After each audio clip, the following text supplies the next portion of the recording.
Ekipe yawe ya APR bari banyizemo habuze gatoya. Ekipe ya APR nubwo itsinze ikipe ya Gicumbi Football Club ibitego 2-1 ariko wabibonye ko ikipe ya Gicumbi yari giye kubatsinda habuze gatoya. Ida Gicumbi rero. Ekipe yawe urabona itari inyuma muri uyu mwaka. Oya. Gicumbi mpamvu Gicumbi biriya yakinnye. Bari iyo wasuye umubyeyi cyangwa iyo wasuye uri umushyitsi mu rugo. Witwara nk'umushyitsi. Ahubwo ikosa yakoze ni rimwe. Gusuzugura umushyitsi. Nibyo kosa yakoze. Ubundi ibyo yakoze byari. Ubundi twe twaje tuje mu myitozo. Cyangwa se mu magambo yenda asa nkahinnye twaje tugiye gusura Gicumbi. Maje muze kwisura. Tugiye kwisura. None niki yabaruye ko yakinga gapira ukabona kuri ikipe ya APR. Ni kwa kundi umuntu wasuye ajya mu gikoni akajya kwarura ifiriti ajya kwarura umuceri agasanga ibyo yaruye abo yaruriye basanzwe babirya. None se iyo muramuka mutsinzwe n'ikipe ya Gicumbi mwari kubyegeka kuri indi. Reka nkubwire kuba ibiryo batugaburiye iyo dusanga ari bibi nta muntu twari kubyegerwaho bitewe n'uko iyo usuye umuntu umusura nta mutima mubi ibyo aguhaye wakira ibyo. Ariko tutarajya kure nagomeje nibaza ko akantu uri kunywa sikoro ya Rayon Sport gute uri kunywa sikoro ya Rayon kandi umwete yana mana umbaje ikibazo cyiza uri kunywa Rayon uri kunywa sikoro kandi ikibazo cyiza ahubwo reka munywe ndetse mwiranguze reka ye oya se kandi babura yimwe ye tangazo ryanjye ingiri hangana oya unyweye uyumure nasibye bisobanuye iki ngo bisobanuye super coupe buryo nzamunywa iyi super coupe marwana muzayitsinda nani cyanga nani gitonya oya nani gitodo reka nkwereke kugira ngo urebe yuko Rayon Sport ikiriritse ndamunyweye ndetse nani gitonya nyagashigaje ndetse ndanarekuye ahubwo ngiye naringize ngo bari bagutayemo akantu nguze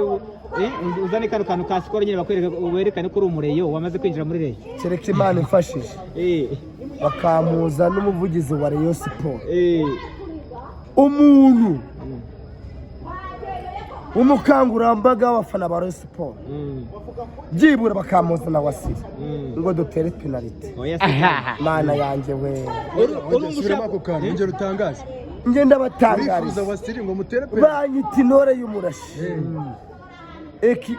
inzira nziza Jean Claude mu ntara y'amajyepfo mu karere ka Huye kereka mu muje na wasiri ngo dutere penalty navuye wenjewe aya masaha tuvugana nge namanutse mvuye Huye ngende basabye ese mwaretse n'abana bo muri quartier bo ubugenda bo mu ntara mukabahuza n'abanyamujyi mukareba abantu bazi gutera penalty se kuki ngenda basabye urumva wazitera eshanu zose zikajya mwiza ndabasabye muzana wasiri umeze neza akaguru karari cyane yewe muzana wasiri n'umufana wa perebye match kurigenze ndagira ngo tubwize ukuri bya peri tsinze bwakombe nk'umufana wayo wavuye mu majyepfo ukaza Kigali yape uri gukina mayo gushimisha umufana wayo ndeka nkubwize kuri ubundi njyewe niva mu majyepfo bakanajya mu mujyi wa Kigali narinzi ko nje gukora imyitozo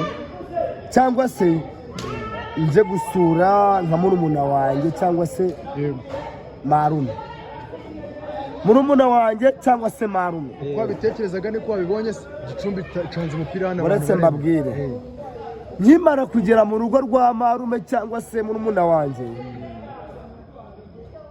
nasanze yari umwisilamu usanga yabaye umudive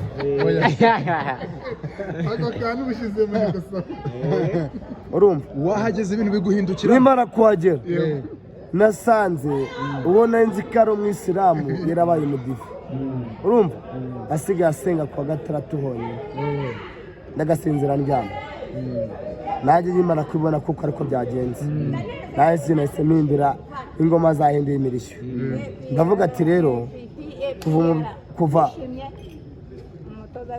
murumuna wanjye byagenze gutya na gutya yari umwisilamu akaba yaramodive reka nkwereke reka nce akasuzuguro kera si buno urumva baca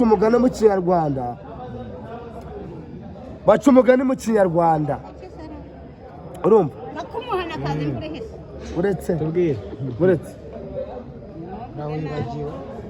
ngo kera si buno ngo twajyaga ngo iwabo ngo bakagerana gutya na gutya ngo bakatera ibijumba n'imyumbati ubu ngubu tugeze 2025 ibintu by'imyumbati wapi reka ngubaza kandi kabazo umukeba wawe ikipe ya siporo ku wa gatandatu aramanuka mu kibuga na Singida nyine na rekera urata